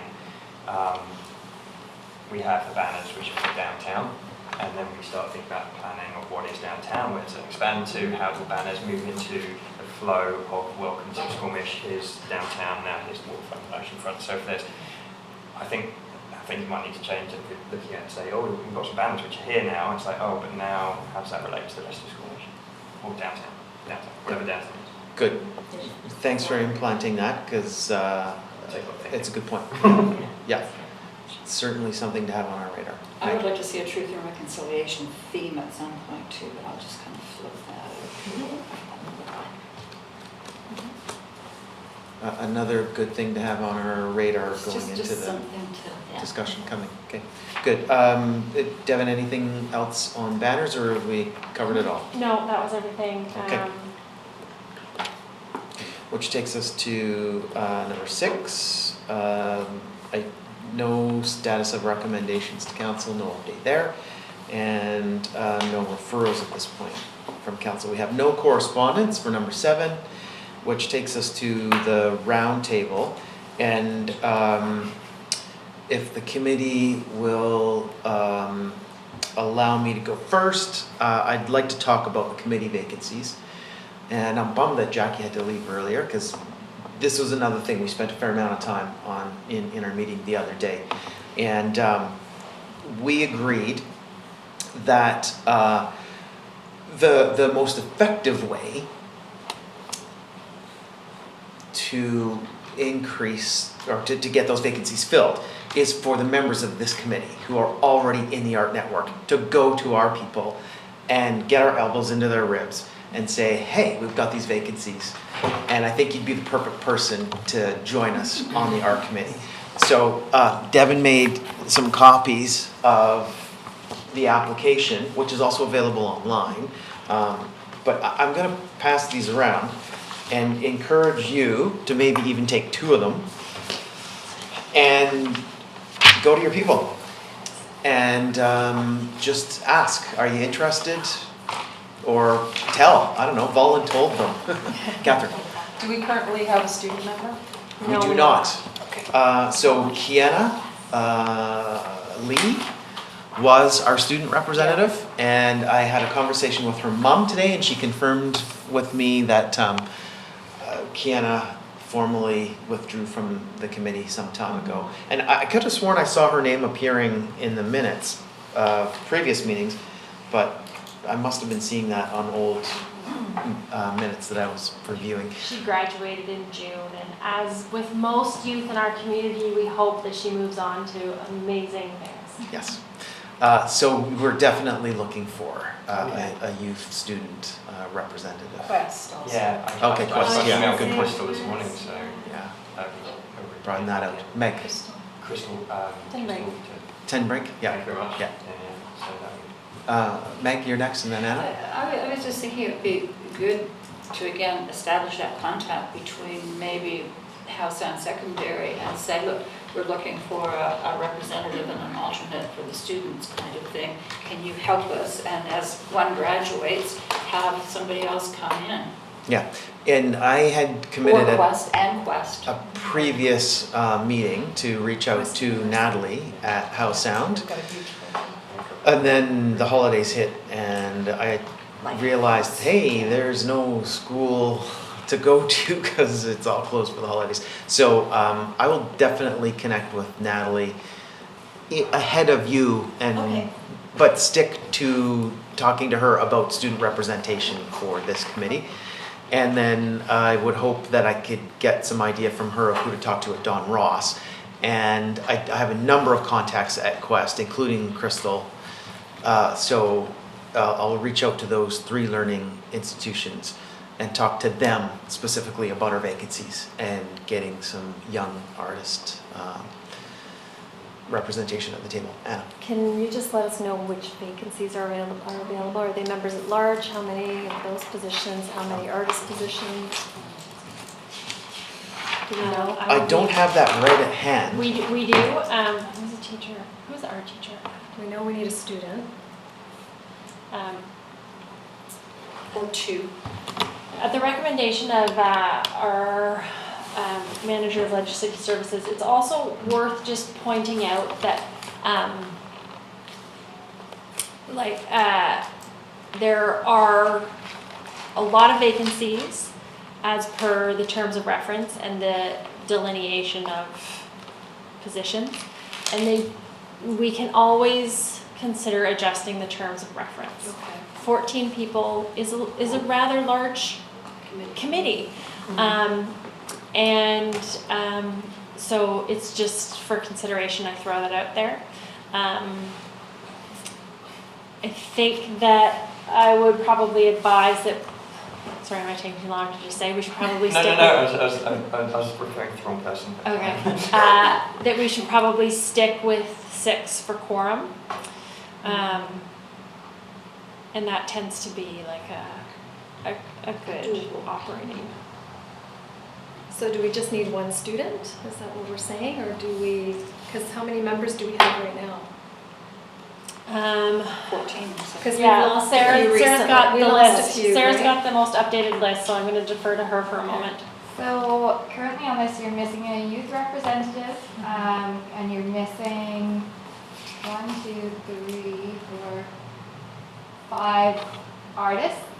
However, the current members, some of you are artists, so that could be looked at as in like you could cut it down to 3 artists, so 3 members at large instead of 6 members at large and 6 artists. So currently on the members at large, because I think we moved Sydney to Squamish Arts Council representative, Yeah. right? So we have Meg, Catherine, Anna, and Jackie as members at large. So that was 4. And then Sydney as the Arts Council representative. But I have to look at the terms of reference because I can't Peters remember if we BIA. cut it down. I Members have at it large right. is Peters 5 BIA. now, Okay. and Squamish Arts Council is 1. I have the So- terms of reference right. So you have no vacancies on citizens at large. Right, okay, that's what I was wondering.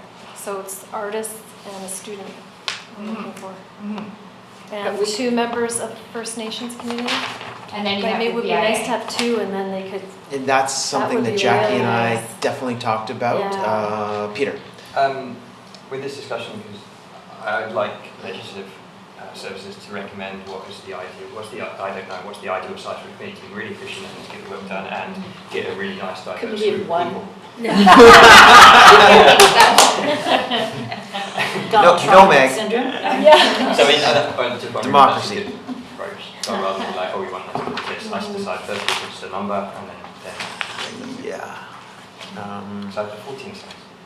But if we've only got a quorum of 6, then maybe that's useful to have that number of people because we can't all get to all I the was meetings. just trying to think if we've ever had 14. I think we've had 12 for sure. Sydney, did I see your hand there? Okay. Sorry, John. Just from my experience, being in legislative services for 2 years, I think I've always had public art vacancies. We've never had a full committee, maybe for like a month at one stage. Oh, Yeah. So yeah. I having think that you're right. number, like we always have vacancies, we're always advertising, and just that's something to think about.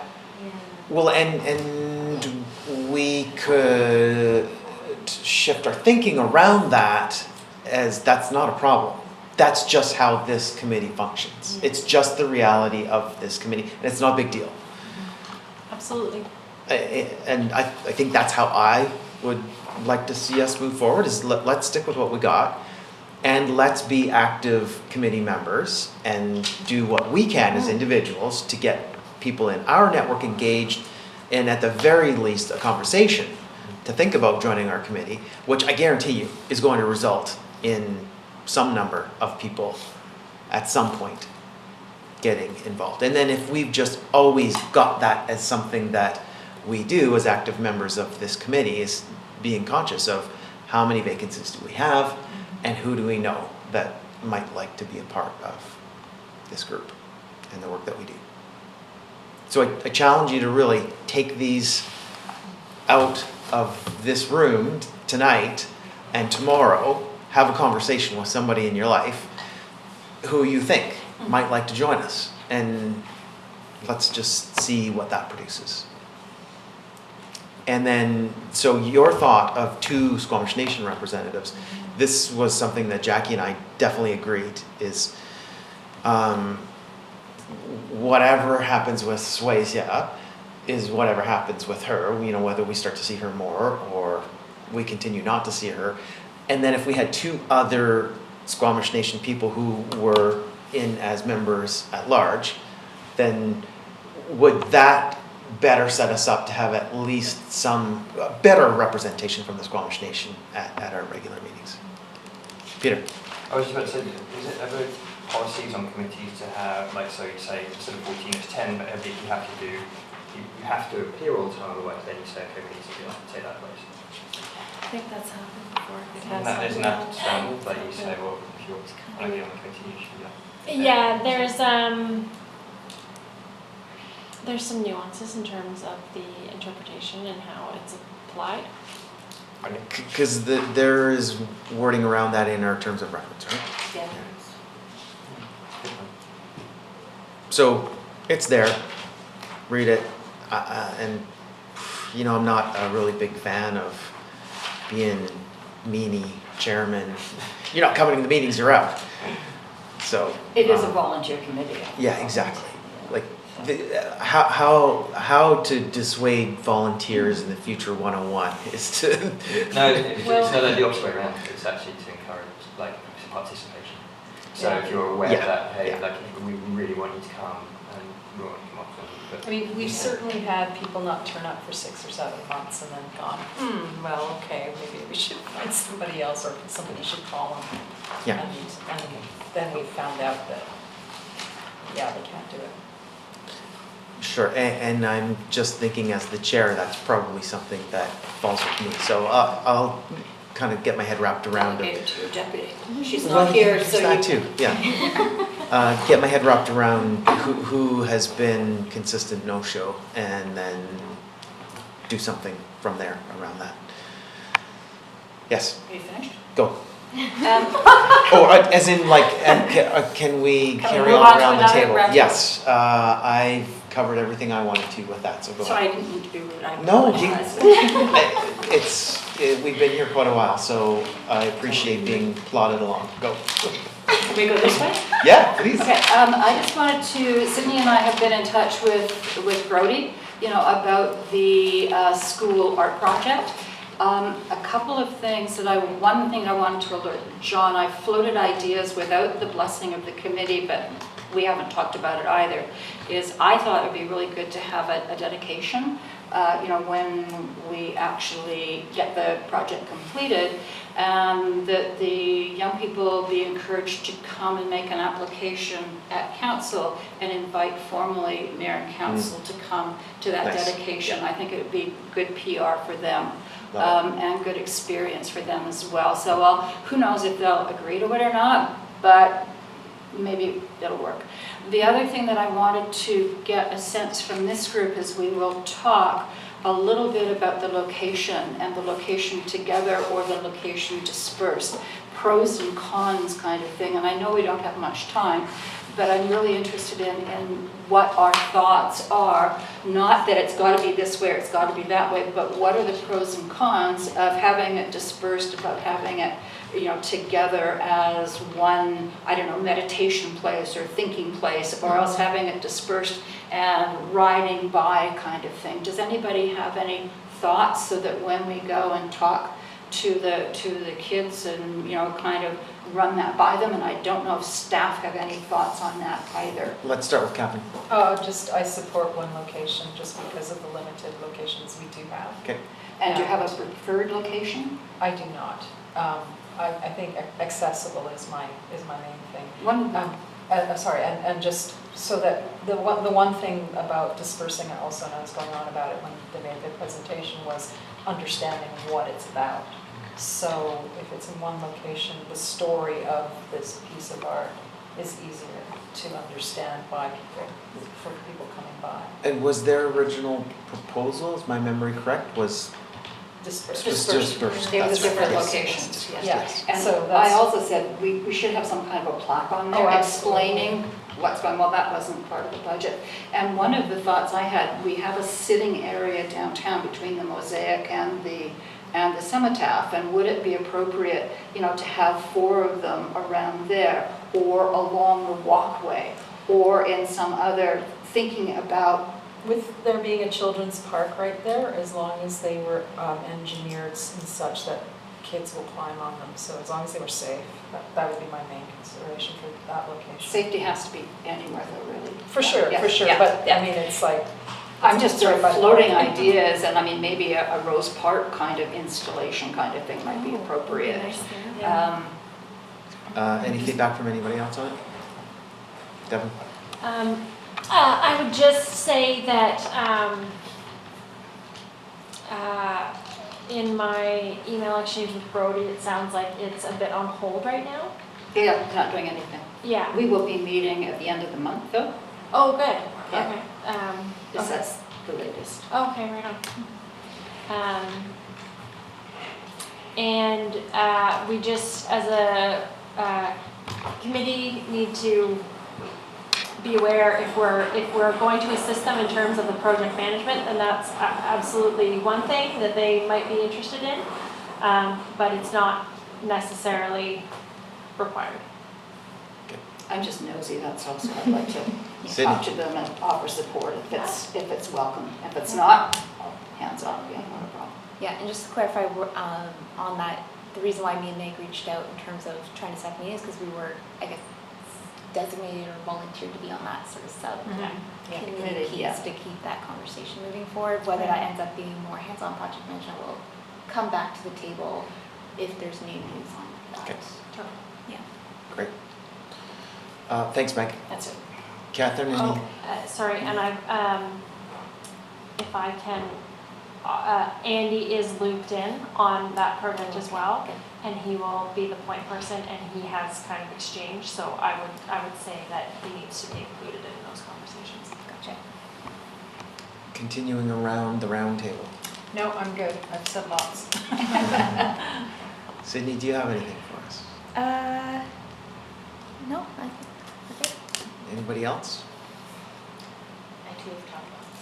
I've talked 8:30. I've got two, talked a lot, but I've got 2 announcements. Well, one announcement and one thing. So, do you want the exciting first or not so exciting? Not so You- exciting. Dealer's choice.